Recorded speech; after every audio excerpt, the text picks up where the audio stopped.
Everyday life science by সূচনা চ্যানেলে সকল শিক্ষার্থীদের স্বাগত। আজকে আবারও তোমাদের সামনে নিয়ে এসেছি ক্লাস 11 চ্যাপ্টার 6 কোষ জীবনের মূল একক। তো আজকে আমি পার্ট 3 তে পড়াবো কোষ প্রাচীর। কোষ প্রাচীর সম্পর্কে আমি তোমাদের যে বিষয়গুলি পড়াবো সেগুলি হলো কোষ প্রাচীরের সংজ্ঞা, কোষ প্রাচীরের উৎপত্তি, কোষ প্রাচীরের গঠন, কোষ প্রাচীরের পরানুগঠন বা আল্ট্রাস্ট্রাকচার, প্লাজমোডেসমাটা, কোষ প্রাচীরের রাসায়নিক উপাদান, কোষ প্রাচীরের স্থূলীকরণ, কোষান্তর স্থান এবং কোষ প্রাচীরের কাজ। তো প্রথম পয়েন্টে আসছি, কোষ প্রাচীরের সংজ্ঞা বা কোষ প্রাচীর কাকে বলে। উদ্ভিদ কোষের কোষ পর্দার বাইরে সেলুলোজ নির্মিত যে পুরু, দৃঢ়, ভেদ্য এবং স্থিতিস্থাপক আবরণী থাকে তাকেই বলা হয় কোষ প্রাচীর বা সেল ওয়াল। 2 নম্বরে আসছি কোষ প্রাচীরের উৎপত্তি। কোষ প্রাচীর মূলত গলগি বডি এবং এন্ডোপ্লাজমিক রেটিকুলাম থেকে গঠিত হয়। 3 নম্বরে আসছি কোষ প্রাচীরের গঠন। উদ্ভিদ কোষের কোষ প্রাচীর মূলত 3টি স্তর দ্বারা গঠিত। এই 3টি স্তর কি কি? মধ্য পর্দা বা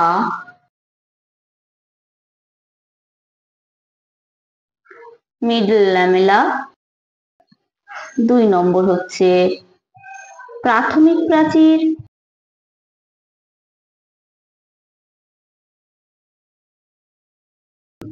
বা প্রাইমারি ওয়াল।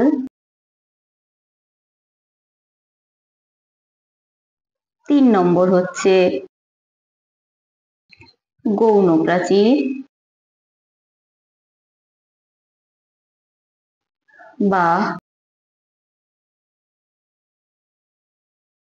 সেকেন্ডারি ওয়াল। তাহলে কোষের কোষ প্রাচীরের অন্তর্বর্তী স্থানে যে ধাত্র থাকে বা আন্তঃকোষীয় যে ধাত্র থাকে তাকে বলা হয় মিডল ল্যামেলা বা মধ্য পর্দা।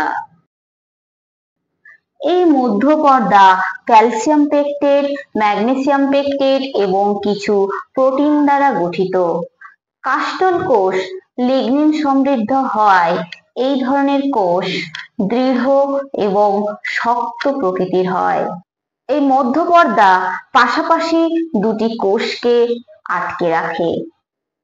অর্থাৎ মধ্য পর্দার কাজ হলো পাশাপাশি সংলগ্ন কোষগুলোকে পরস্পরের সাথে আটকে রাখা। 2 নম্বর হচ্ছে প্রাথমিক প্রাচীর। মধ্য পর্দার দুই পাশে যে প্রাচীর গঠিত হয় তাকে বলা হয় প্রাথমিক প্রাচীর।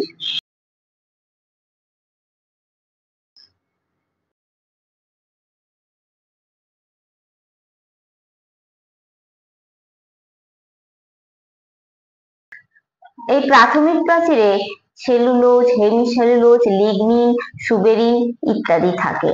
ছত্রাকের প্রাথমিক প্রাচীরে থাকে কাইটিন এবং পাতার আবরণী কলার প্রাথমিক প্রাচীরে কিউটিন জাতীয় উপাদান থাকে যা বাষ্পমোচনের হার কমায়। এরপরে আসছি গৌণ প্রাচীর। প্লাজমা পর্দার দুই পাশে যে প্রাচীর গঠিত হয় তাকে বলা হয় গৌণ প্রাচীর বা সেকেন্ডারি ওয়াল।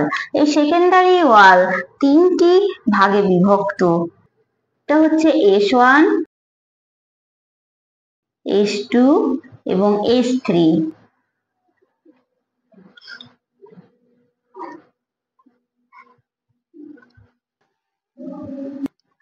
S1, S2, S3 এই 3টি প্রাচীরের সমন্বয়ে গঠিত হয় কি? গৌণ প্রাচীর।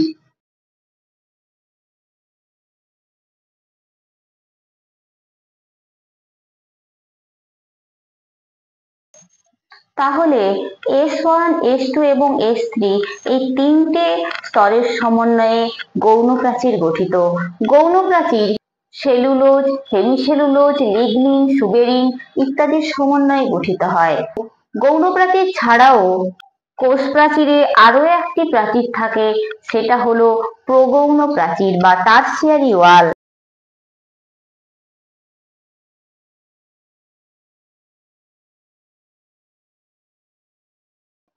কিছু কিছু স্ট্রেস টলারেন্ট ব্যক্তবীজী উদ্ভিদের ক্ষেত্রে গৌণ প্রাচীরের ভেতরের দিকে এক ধরনের আবরণের সৃষ্টি হয়, তাকেই বলা হয় প্রগৌণ প্রাচীর।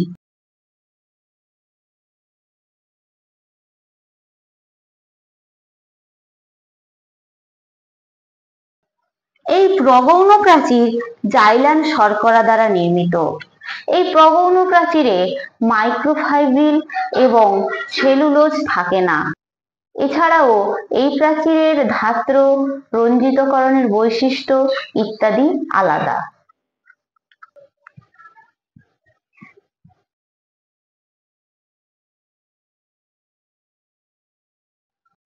এরপরে আসছি কোষ প্রাচীরের পরমাণু গঠন বা আল্ট্রাস্ট্রাকচার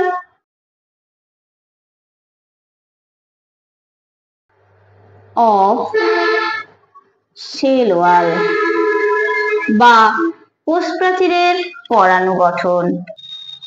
ইলেকট্রন অণুবীক্ষণ যন্ত্রে দেখা গেছে 100 থেকে 170টি সেলুলোজ অণু সমান্তরালভাবে বিন্যস্ত থাকে।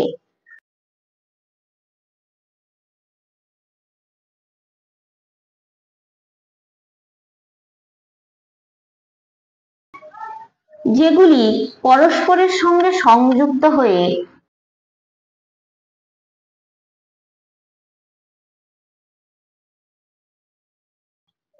মাইসেলি গঠন করে।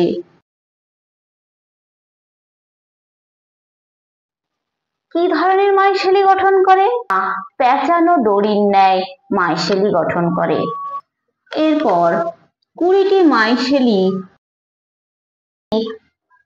সমান্তরালভাবে বিন্যস্ত থাকে এবং পরস্পরের সঙ্গে সংযুক্ত হয়ে মাইক্রোফাইব্রিল গঠন করে।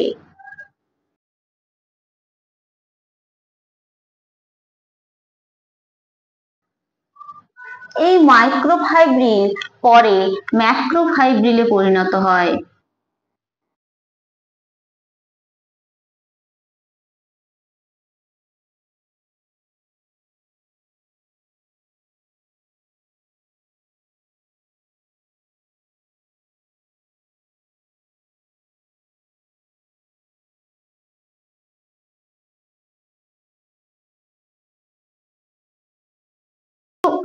এরপর মাইক্রোফাইব্রিল এবং ম্যাক্রোফাইব্রিল পরস্পরের সঙ্গে সংযুক্ত হয়ে গঠন করে কোষ প্রাচীর।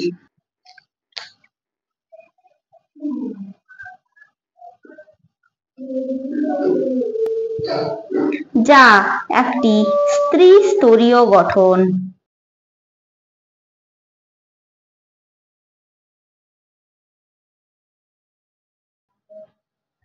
এরপরে আসছি 5 নম্বর প্লাজমোডেসমাটা। উদ্ভিদ কোষের কোষ প্রাচীরের সূক্ষ্ম ছিদ্রগুলির মধ্য দিয়ে যে সাইটোপ্লাজমীয় তন্তুগুলি পার্শ্ববর্তী কোষগুচ্ছের সজীব প্রোটোপ্লাজমের সঙ্গে সংযোগ স্থাপন করে তাকেই বলা হয় প্লাজমোডেসমাটা। তাহলে প্লাজমোডেসমাটা কেমন দেখতে হয়?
প্লাজমোডেসমাটার এই অংশটি হলো প্লাজমা লেমা। সূক্ষ্ম নলাকার অংশগুলোকে বলা হয় ডেসমোটিবিউল।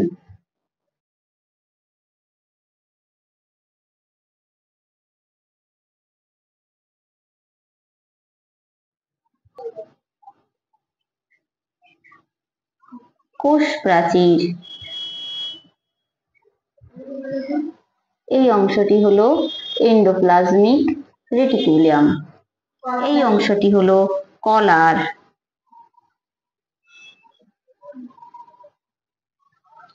প্লাজমোডেসমাটার কাজ কি?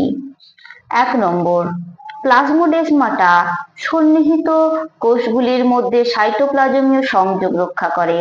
2 নম্বর, প্লাজমোডেসমাটা মধ্য দিয়ে জল, খাদ্যবস্তু, হরমোন এবং অন্যান্য রাসায়নিক পদার্থ পরিবাহিত হয়। 3 নম্বর, প্লাজমোডেসমাটার মধ্য দিয়ে ভাইরাস তার বংশবিস্তার করতে পারে। 4 নম্বর, বিভিন্ন ধরনের বহি এবং অন্ত উদ্দীপনা প্লাজমোডেসমাটার মধ্য দিয়ে পরিবাহিত হয়। এরপর আসছি কোষ প্রাচীরের রাসায়নিক উপাদান। কোষ প্রাচীরের রাসায়নিক উপাদান প্রধান হচ্ছে সেলুলোজ। এছাড়াও hemicellulose, lignin, suberin, cutin, extension, gum এবং মিউসিলেজ, বিভিন্ন ধরনের উৎসেচক ইত্যাদি দেখা যায়। 7 নম্বর আসছি কোষ প্রাচীরের স্থূলীকরণ। কোষ প্রাচীরের কি কি স্থূলীকরণ লক্ষ্য করা যায়? 1 নম্বর হচ্ছে বলয়াকার।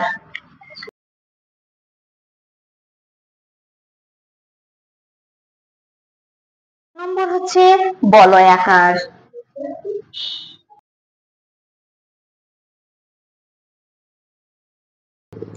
2 নম্বর হচ্ছে সর্পিলাকার।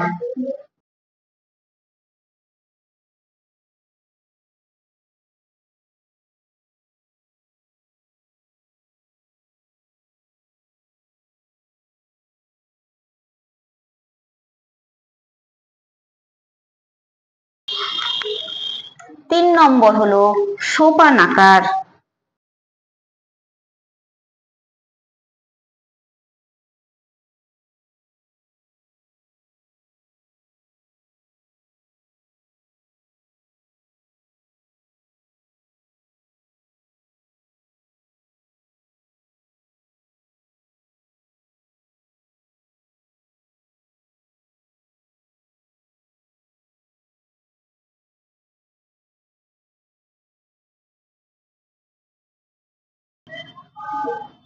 4 নম্বর হলো জালিকাকার।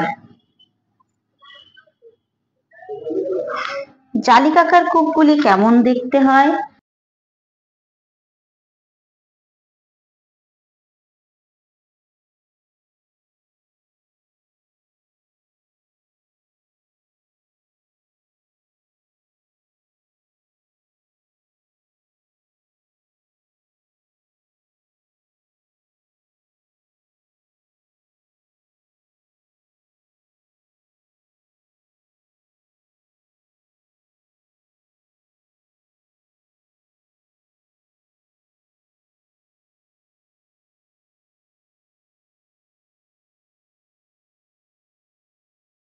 হচ্ছে জালিকাকার।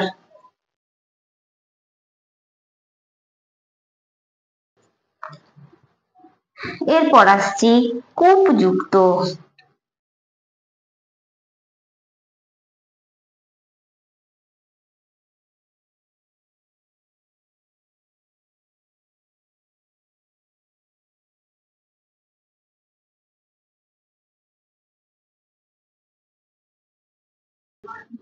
অপার কূপ। স্থূলীকরণ কি কি ধরনের হলো? বলয়াকার, সর্পিলাকার, সোপানাকার, জালিকাকার, সপারকূপযুক্ত এবং অপারকূপযুক্ত স্থূলীকরণ। এরপরে আসছি কোষ প্রাচীরের কোষান্তর স্থান। আন্তঃকোষীয় স্থান বা কোষান্তর স্থান মূলত 2 ধরনের হয়। কি কি? 1 নম্বর সাইজোজেনাস।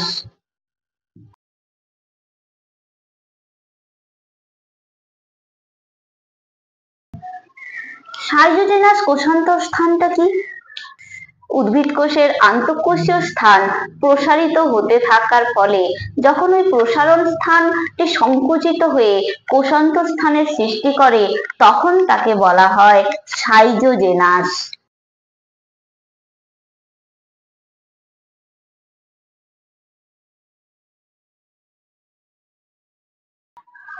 উদ্ভিদের সমগ্র কোষগুলি মারা যাওয়ার ফলে যে কোষান্তর স্থানের আবির্ভাব ঘটে তাকে বলা হয় লাইসোজেনাস কোষান্তর স্থান।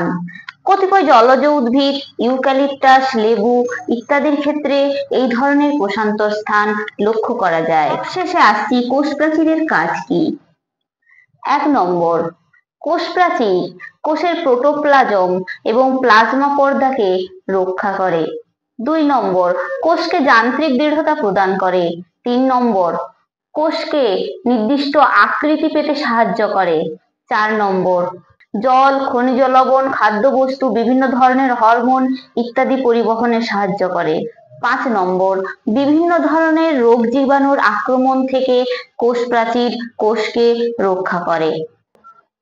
কোষ প্রাচীরে অবস্থিত কিউটিন এবং সুবেরিন জাতীয় পদার্থ উদ্ভিদের বাষ্পমোচন হার কমায়। তাহলে ভিডিওটি আজকে এখানেই শেষ করলাম। ভিডিওটি ভালো লাগলে লাইক, শেয়ার, সাবস্ক্রাইব করে দিও। নিচে থাকা কমেন্ট বক্সে কমেন্ট করে দাও এবং পাশে থাকা বেল আইকনটি প্রেস করে দাও যাতে পরবর্তী নোটিফিকেশন তোমাদের কাছে পৌঁছে যায়। ধন্যবাদ।